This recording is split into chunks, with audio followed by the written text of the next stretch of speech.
นี่ไงเนี่ยวันที่โอ้ยเฮ้ย ไงเนี่ยวันที่15 บาทนายพล จ้างวดแม่งจะเปียกกี่เจริญล่ะ ก็เมียนรถทางปีบาทหรือก็เยอะตุ่มห่อตัวจะนำตุกติดใบบาทนายพลจากวันที่16นี่นายพลหนังสู้ต่อตีบาท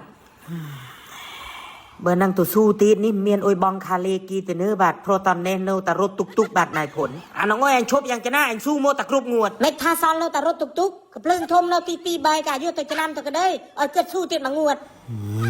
สู้ติดมางวดมือคาเอ็นนี่เคยบองปากกากี่ข้ารวยได้ยุตุ่มห่อนั่งรถทางตัวจะนำมือเจนกี่กึดตองปากกาตองเดิมหนูกับปรับทาซอนเสด็จก็ยุติจะนำเซนกับเพลิงทมรถตุกอ้อยเกิดบ้านสู้ติดมางวดติดเพื่อเกิดได้อยู่ชอบรอเพราะเองเธอจะนำมันเจ็ดครั้งหน้างวดนี่ซอนแต่รถตุก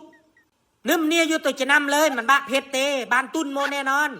รู้ก็ตัวปรับเจนพองคาตุ่มห่อปากกาเดิมหนูแต่อันตัวบอลอันเดอยู่ชอบรอครั้งนะงวดเนี่ยจำมืองวดไปมุนอันพลิกติ้งกระลอบเบียกันเลยมันเต้าแต่จำมือต่างงวดนี่จ่อติ่งต้องตลบต้องลือต้องกรมเจ้าเมื่อเตรียมครูนะเจี๊ยป้าแน่นอนงวดนี้คือตัดตะกี้จอมไม่เมื่ออยู่กระดามาจดตรงเมื่อแต่กับพลิกติดเลขบัตรข้างลือ5028ส่วนข้างกรมนี่07นาง68ไม่พลิกตัวติ้งตลบอ้อยอันพองนะแต่ก็มาเต้ายังงวดไปมุนเลยติ้งเลขแม่กี่บังนะมันเนื่อมเนียตลอดอันจะได้คลังอุซาเดยูสอบอย่างอ่อซึ่งมันเนื่อมเนียตลอดอ้อยอันเต้ากรอกเนื่อมเนียเต้าตุกรถทางเสด็จกับติดจะนำแต่วันที่16สู้ที่มางวดตีปะเนาะเฮ้ยเต้าติ้งคนเองมันตลบคนเองเพราะมันเต้าหมูประตูพงยืน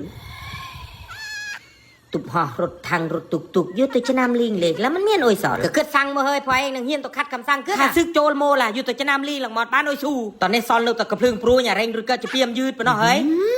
สู้กิจนารู้เจ๋อใครมาเต้าเรื่องก็อ้อยทหารพงยืนตัวเบ็ดจะเปียมยืดหรือก็ลุยได้